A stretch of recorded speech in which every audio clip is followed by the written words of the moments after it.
So, kind of want to talk about that feeling of feeling stuck. Like you think you're doing everything in your natural power to make something happen, whether it's a goal, whatever you're setting your mind to, and you believe in your heart you're doing everything in your natural power to make it happen. And for some reason, for some reason, it's almost not enough. Like, no matter what you do, there's like a lesson. There's something that hasn't clicked. Something hasn't flipped. And now you're sitting there, and it's like, what lesson am I not learning? Why hasn't anything happened? And I think the reason why most of us come to that conclusion is because, or get to that point of feeling stuck, is because we're comparing ourselves to other successes or other outcomes that we've seen. And I'll give a prime example of this. The Thomas Edison. I think the story goes he conducted 999 tests before making the thousandth test with the light bulb or whatever. Right? So if we go off of that story, Thomas Edison didn't have anybody to compare himself to. He didn't have anybody to compare himself to. Oh, Tom over here is killing it in the light bulb industry, and I'm over here just, 50 light bulbs in and still can't figure it out. He didn't have anybody to compare himself. So there was no comparison of success, of like how did he get it and why haven't I gotten it? And then like another example, when the Wright brothers first conducted the first airplane, like the one that actually worked, they didn't have anybody to compare themselves with. They didn't have anybody to be like, oh, so and so has gotten their plane up. Like Delta is freaking killing it. Like, no, like they didn't have anybody. I think the only thing they had were people telling them that they were crazy and insane. And that's it. They didn't have anyone to compare their success to. I think it was just something that they were so mesmerized and fascinated and curious and indulged themselves with, that to the point where they didn't compare themselves to anybody else's success. And I think that's the dilemma that most people go through when you feel like you're stuck and you feel like you've tried everything but nothing is working, and you start comparing yourself to other people. It's almost infuriating because you're comparing yourself to other outcomes that you don't even know what they went through to get to that outcome. And I think it's extremely hard nowadays not to do that. Extremely hard. Because you have so much in front of you that you don't even know about. Within 30 seconds, you think you understand it all, but reality is you have no idea what's going behind that camera. No idea. And I think that's where I'm at right now. It's just, I've seen so much success within my 22 years of life. And the sheer fact that I am irritated and feel stuck because I can see I've met so many successful people, I can't even count it anymore. I've literally lost count. And when I say successful people, I mean success in my eyes. And I find myself just irritated by it. But today, I finally came to the realization of, like, why are you irritated? Like, you have no clue what these other people have been through. You have no idea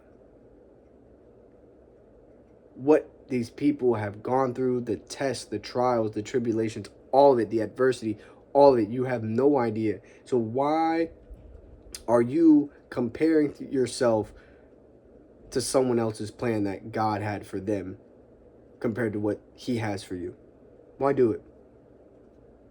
There's no reason to. No reason to. So how do you get out of that mindset? How do you get out of thinking like you're stuck? I think I do two things. I think one, you have to ignore all the other successes that most people have. Not ignore it completely. Because I do think having certain outside perspective on what success is and that you see in your eyes that is success to you, that you can resonate with, I think that is good. But just overall thinking to yourself that you should have somebody else's life when you've never been through their life, I think that's gotta be cut out. And I think the second one is just consistently, and I mean consistently, looking for opportunities for better, for you to become better. Not like when I say looking for new opportunities, I don't mean quitting a job after a job after a job, or quit a niche and go to a niche to a niche to a niche. That's not what I'm saying, right? Everybody has their own story, so I'm not going to sit here and tell you not to do that. Most people, I just understand that a lot of people, when something's not working for them, they'll quit instead of stick to it to develop the skills and become good at one specific niche. So they'll quit and just hop to the next, and thinking something will click. Now, maybe for the very, very, very, very, very, very, very select few that can happen. I'm not saying it can't. But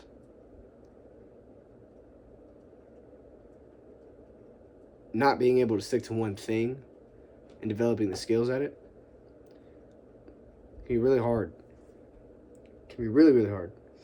But staying consistent and seeking new opportunities, learning new skills, learning new lessons, just consistently overall developing you and the best version of you, and just focusing on you. And you know, it's funny, you hear the same thing all the time. It's you versus you, and it's dude, it's so true. It is really you versus you, because you are the one that is putting the label on your mind that thinking you're stuck. Nobody else. I've had so many people tell me that they're proud of me, where I'm at in life, and all the accomplishments I've quote unquote had. But for me personally, I truly believe I'm not even like scratching the surface. Like, I'm nowhere near where I want to be. I feel like there's so much more that I have to give.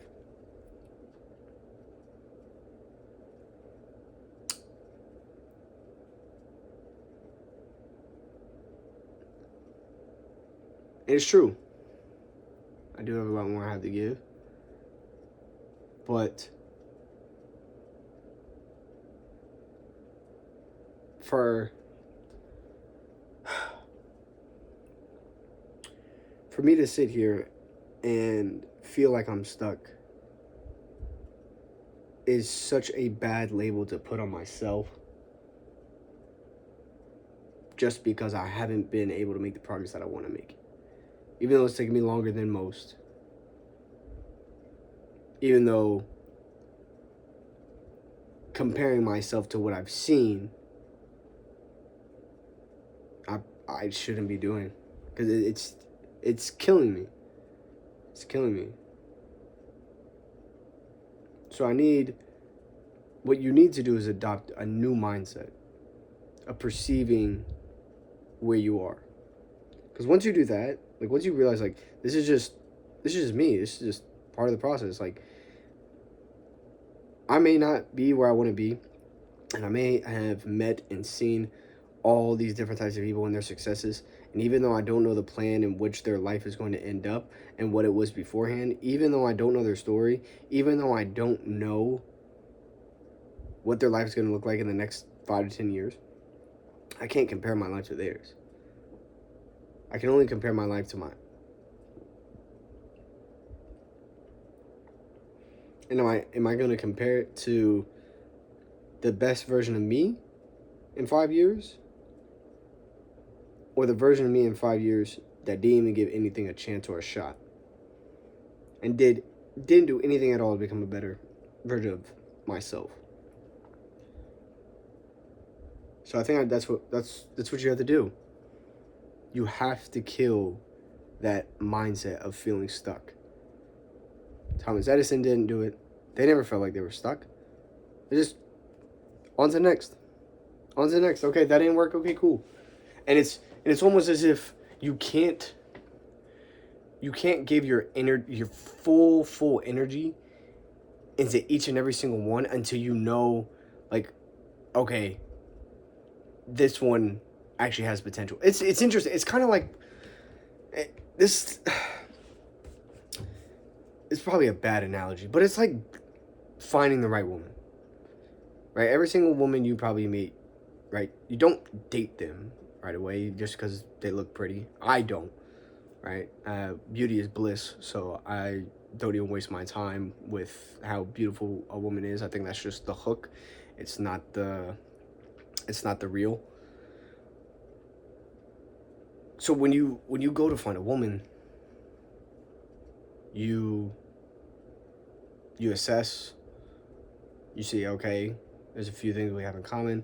I don't like these few things that she does. Nah, not even worth the shot. A couple dozen women later, there's one, y'all hit it off, just talking, having a good time, whatever. But for some reason, something clicks with this one. Like something is like, something's there that wasn't there with the other handful of dozen women. So you take it a step further. You want to date, maybe even 2. And then you're like, okay, hold on.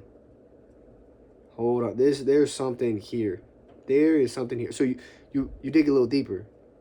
You want a couple more dates. Start hanging out a little bit more. Start talking more. Start calling each other.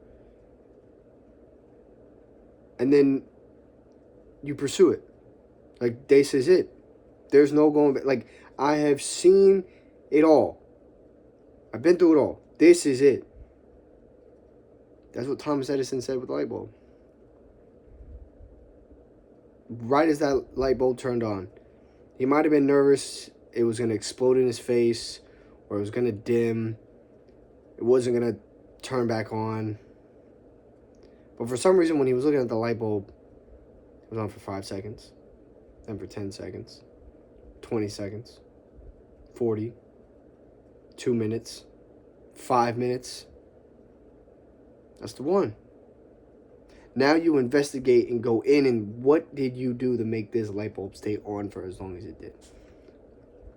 And that's what you got to do. Try not to give all your energy into one right away. Because then when you do that, all that energy is wasted. And now you're sprinting a marathon. Don't sprint the marathon. Don't sprint the marathon. Because when you do that, you're burning endless amount of calories for no reason. There's nothing wrong with trying something and seeing if it works out or not. There's nothing wrong with that.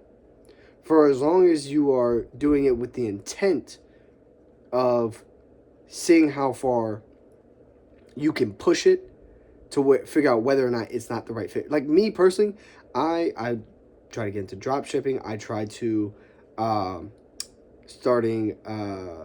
did YouTube, football, videography, editing, becoming a gamer. Like I literally done it all. And every single time I gave my absolute all into it. Like I gave my entire energy into it. And every single one, for me, it didn't suit for what I wanted. out of life, and I ended up just dropping it. And this is what I will say. There's nothing wrong with quitting anything for as long as you learned that it was not for you. Even dating. Like, if you break up with a woman, there's nothing wrong with that. You just figured out she wasn't the one, right? And you thought there was a little bit more to there. But there wasn't. There's nothing wrong with that. But then finally I got started doing my business.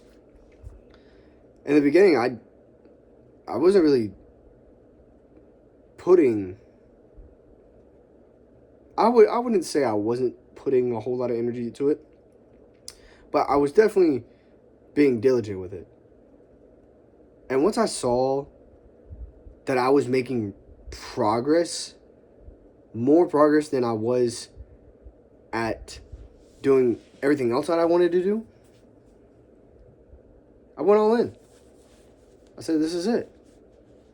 And it was so funny. I'll never forget. I looked at my business partner when I first started. I was like, dude, there's going to come a certain point in time where I'll probably leave. And he's like, that's cool.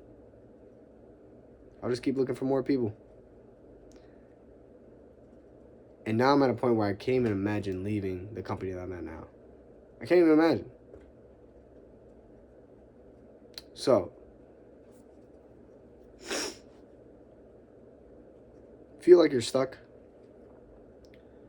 just know that you're comparing your outcome to something to a plan that isn't even yours. It's the best way I can put it. If you feel like you're stuck, you're comparing yourself to a plan that isn't even yours. And you're sprinting a marathon. And really, you should just be focused on each individual mile. 1 mile at a time.